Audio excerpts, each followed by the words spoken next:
नमस्कार दोस्तों, मैं हूं नीरज यादव और आप देख रहे हैं टारगेट 99 चैनल। दोस्तों, आज के इस वीडियो में लूसेंट वस्तुनिष्ठ सामान्य ज्ञान से संबंधित भारतीय राज्य व्यवस्था का यह 20वां वीडियो लेकर के प्रेजेंट हुए हैं, जिसमें हम संघीय मंत्री परिषद के बारे में चर्चा करेंगे। दोस्तों, अगर अभी तक आपने चैनल को सब्सक्राइब नहीं किया तो प्लीज़ चैनल को सब्सक्राइब कर लें, साथ ही साथ बेल आइकन को दबा लें ताकि मेरे द्वारा डाला गया हर वीडियो का नोटिफिकेशन सबसे पहले आप तक पहुँचे। तो आइए वीडियो शुरू करते हैं। आइए चर्चा करते हैं भाग 20 संघीय मंत्री परिषद। फर्स्ट प्रश्न को देखते हैं। यथार्थ में कार्यपालिका की समस्त सत्ता निम्नलिखित में से किसमें निहित होती है? मंत्री परिषद में मंत्री परिषद का अध्यक्ष कौन होता है? प्रधानमंत्री। मंत्री परिषद निम्नलिखित में से किसके प्रसादाय प्रयत्न पदासीन रहता है? लोकसभा के प्रति। नेक्स्ट प्रश्न है, कौन व्यक्ति मंत्री परिषद के सदस्य हो सकता है? संसद के सदस्य। क्या राज्यसभा में मनोनीत व्यक्ति मंत्री परिषद का सदस्य बन सकता है? हाँ। नेक्स्ट प्रश्न है, मंत्री परिषद के सदस्यों को पद की गोपनीयता का शपथ कौन दिलाता है? राष्ट्रपति। मंत्री परिषद का कोई सदस्य संसद के किसी सदन का सदस्य न होते हुए अधिक से अधिक कितने दिनों तक मंत्री पद पर बना रह सकता है? 6 माह तक। नेक्स्ट प्रश्न है, मंत्री परिषद में शामिल होते हैं प्रधानमंत्री एवं अन्य मंत्री। मंत्री परिषद में मंत्रियों की संख्या मंत्रिमंडल से अधिक होती है। नेक्स्ट प्रश्न है, मंत्री परिषद में कितने स्तर के मंत्री होते हैं? 3 स्तर के। मंत्री परिषद में निम्नलिखित में से कौन शामिल नहीं रहता है? संसदीय सचिव, जो कि मंत्री परिषद में शामिल नहीं रहता है। नेक्स्ट प्रश्न है, मंत्री परिषद में वरीयता की दृष्टि से मंत्रियों का सही क्रम? कैबिनेट मंत्री, राज्य मंत्री, उपमंत्री। मंत्री परिषद व्यक्तिगत रूप से उत्तरदायी होता है? राष्ट्रपति के प्रति उत्तरदायी होता है। नेक्स्ट प्रश्न है, संघीय मंत्री परिषद में मंत्री उत्तरदायी होते हैं केवल लोकसभा के प्रति। भारत में किसी भी सदन का सदस्य हुए बिना कोई व्यक्ति कब तक मंत्री पद पर आसीन रह सकता है? 6 माह तक। नेक्स्ट प्रश्न है, भारत में वह मंत्री जो संसद के दोनों में से किसी सदन का सदस्य नहीं है उसे मंत्री पद से मुक्त हो जाना पड़ता है? 6 माह के बाद मुक्त हो जाना पड़ता है। भारतीय संविधान ने निम्नलिखित प्रावधानों में से कौन प्रावधान मंत्री परिषद के नियुक्त तथा पदच्युत को विभेदित करता है? अनुच्छेद 75। नेक्स्ट प्रश्न है, भारतीय संविधान के अनुच्छेद 74 और 75 किन विषयों पर विचार करते हैं? मंत्री परिषद। संघीय मंत्री परिषद अपने आचरण के लिए किसके प्रति उत्तरदायी होता है? लोकसभा के प्रति। मंत्री परिषद मंत्री परिषद जो है से कैबिनेट से बड़ा निकाय होता है। नेक्स्ट प्रश्न है, भारत में मंत्री परिषद के अधिकतर सदस्य लिए जाते हैं? लोकसभा से लिए जाते हैं। नेक्स्ट है, मंत्रिमंडल का गठन कौन करता है? सिर्फ केंद्रीय मंत्रीगण करते हैं। केंद्र सरकार में राज्य मंत्री की क्या स्थिति है? वह केंद्र सरकार का ऐसा मंत्री होता है जो मंत्रिमंडल का सदस्य नहीं होता है। नेक्स्ट है, स्वतंत्रता के पश्चात मंत्री परिषद के खिलाफ पहला अविश्वास प्रस्ताव कब लाया गया था? 1963 में। सामूहिक रूप से मंत्री परिषद किसके प्रति उत्तरदायी होता है? लोकसभा के प्रति। यथार्थ मंत्री परिषद तब तक पद पर बना रहेगा जब तक कि उसे का विश्वास प्राप्त हो। लोकसभा का विश्वास जब तक प्राप्त रहेगा तब तक अपने पद पर आसीन रहेगा। नेक्स्ट प्रश्न है, मंत्री परिषद के वित्तीय कार्यों में शामिल है? बजट तैयार कर संसदों में पेश करना। नेक्स्ट है, यदि कोई मंत्री राज्य की सदस्य है तो क्या वह राज्यसभा में अपना वक्तव्य दे सकता है?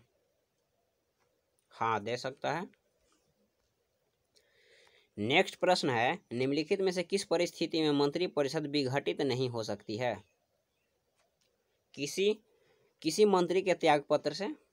मंत्रिपरिषद के पद त्याग करने के लिए मंत्री किसे अपना त्याग संबोधित करता है? राष्ट्रपति को संबोधित करता है अपना त्यागपत्र में। नेक्स्ट प्रश्न है, संघीय मंत्रिपरिषद के सदस्यों का अधिकतम संख्या कितनी हो सकती है? लोकसभा की कुल संख्या का 15%। नेक्स्ट प्रश्न है, राजनीति शब्दावली में शून्यकाल का अर्थ है? शून्यकाल का अर्थ है प्रश्न उत्तर सत्र। नेक्स्ट है, भारतीय गणराज्य में वास्तविक कार्यकारी प्राधिकरण निम्नलिखित में से किसके पास होता है? मंत्रिपरिषद के पास होता है। जो व्यक्ति सांसद न हो, क्या उसे मंत्री नियुक्त किया जा सकता है? हाँ, पर उसे 6 महीने के भीतर संसद सदस्य बनाना होगा। नेक्स्ट प्रश्न है, भारत के संविधान के अनुच्छेद 75(3) के अनुसार मंत्रिपरिषद निम्नलिखित में से किसके प्रति सामूहिक रूप से जिम्मेवार होता है? लोकसभा के प्रति। नेक्स्ट प्रश्न है, संसदीय तंत्र में निम्नलिखित में से वास्तविक कार्यपालिका कौन है? मंत्रिपरिषद। मंत्रिपरिषद किस सिद्धांत पर कार्य करती है? उपयुक्त दोनों, यानी निजी उत्तरदायी सिद्धांत एवं सामूहिक उत्तरदायी सिद्धांत पर। स्वतंत्र भारत की प्रथम मंत्रिपरिषद में प्रधानमंत्री सहित कुल कितने सदस्य थे? 36 सदस्य।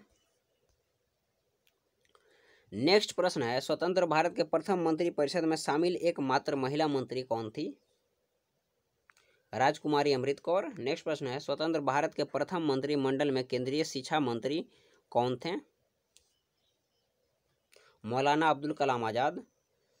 स्वतंत्र भारत के प्रथम प्रतिरक्षा मंत्री कौन थे? सरदार बलदेव सिंह। नेक्स्ट प्रश्न है, स्वतंत्र भारत के प्रथम वित्त मंत्री कौन थे?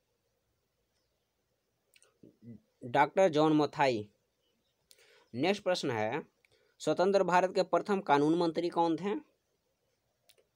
डॉक्टर BR अम्बेडकर, भीमराव अम्बेडकर जिसे कहते हैं। स्वतंत्र भारत के प्रथम गृह मंत्री कौन थे? सरदार वल्लभ भाई पटेल गृह मंत्री थे। नेक्स्ट प्रश्न है, संघीय मंत्रिपरिषद से पद त्याग करने वाला पहला मंत्री कौन था? श्यामा प्रसाद मुखर्जी। संघीय मंत्रिपरिषद में सबसे लंबी अवधि तक लगातार एक ही विभाग का कार्यभार संभालने वाला केंद्रीय मंत्री कौन है? राजकुमारी अमृत कौर। नेक्स्ट प्रश्न है, निम्नलिखित में से कौन संघीय मंत्रिपरिषद में किसी न किसी विभाग के मंत्री 28 वर्ष से अधिक समय तक बीच में 2.5 वर्ष छोड़कर लगातार रहे हैं? जगजीवन राम। सबसे कम अवधि यानी मात्र 5 दिन तक केंद्रीय मंत्री बनने का रिकॉर्ड किसके नाम है? HR खन्ना के नाम से है। नेक्स्ट प्रश्न है, निम्नलिखित में से किसका भारत के संविधान में स्पष्ट उल्लेख नहीं है पर परिपाटी के रूप में पालन किया जाता है? मंत्रिपरिषद में भारत के सभी भागों का प्रतिनिधित्व का। नेक्स्ट प्रश्न है, केंद्रीय सरकार के संदर्भ में निम्नलिखित कथनों पर विचार करना। इसमें विचार करना है, विचार करते हुए बताना कि इसमें कौन सही है। तो इसमें पहला और नहीं दूसरा है, इसमें कोई नहीं सही है। पहला है में लिखा हुआ है, भारत के संविधान में उपबंध है कि समस्त कैबिनेट मंत्री अनिवार्य रूप से केवल लोकसभा के ही आसीन सदस्य होंगे। तो गलत है। केंद्रीय कैबिनेट सचिवालय संसदीय कार्य मंत्रालय के निर्देशाधीन कार्य करता है, तो यही गलत है। नेक्स्ट प्रश्न है, केंद्रीय सरकार के संदर्भ में निम्नलिखित कथनों पर विचार कीजिए और बताइए। तो इसमें केवल फर्स्ट सही है, 15 अगस्त 1947 को केंद्र में मंत्रालयों की संख्या 18 थी। दूसरा जो कि गलत है, वर्तमान में केंद्र में मंत्रालयों की संख्या 36, जो कि गलत है।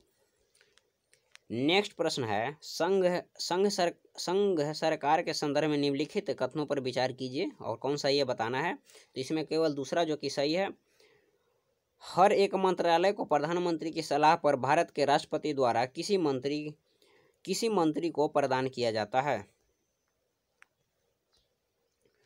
नेक्स्ट प्रश्न है, निम्नलिखित में से कौन भारत के केंद्रीय वित्त मंत्री हैं?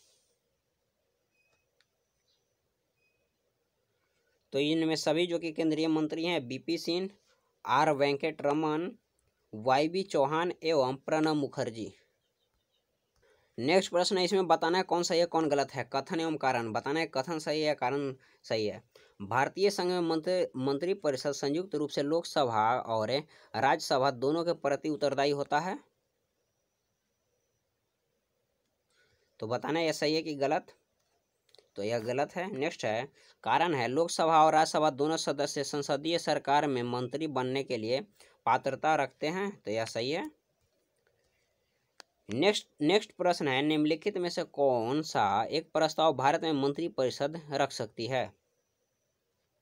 विश्वास प्रस्ताव जो कि मंत्री परिषद द्वारा रखा जाता है। निम्नलिखित में से कौन सा भारत में प्रशासन पर विधायी नियंत्रण का एक साधन नहीं है। सदन का विघटन।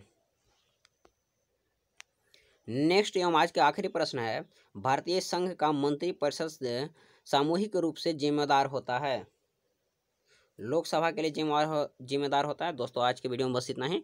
दोस्तों अगर वीडियो पसंद आए तो वीडियो को लाइक करें, चैनल को सब्सक्राइब नहीं किया तो प्लीज़ चैनल को सब्सक्राइब कर लें, साथ ही साथ बेल आइकन को दबा लें ताकि मेरे द्वारा डाला गया हर वीडियो का नोटिफिकेशन सबसे पहले आप तक पहुँचे। दोस्तों अगर आपने इससे पहले वाला वीडियो नहीं देखें तो वीडियो को प्लेलिस्ट में जाकर आप वो सारा वीडियो देख सकते हैं। तो फिर इसी नए उत्साह के साथ नेक्स्ट वीडियो में मिलते हैं, जिसमें हम प्रमुख पदाधिकारी गण के बारे में चर्चा करेंगे। थैंक यू, धन्यवाद।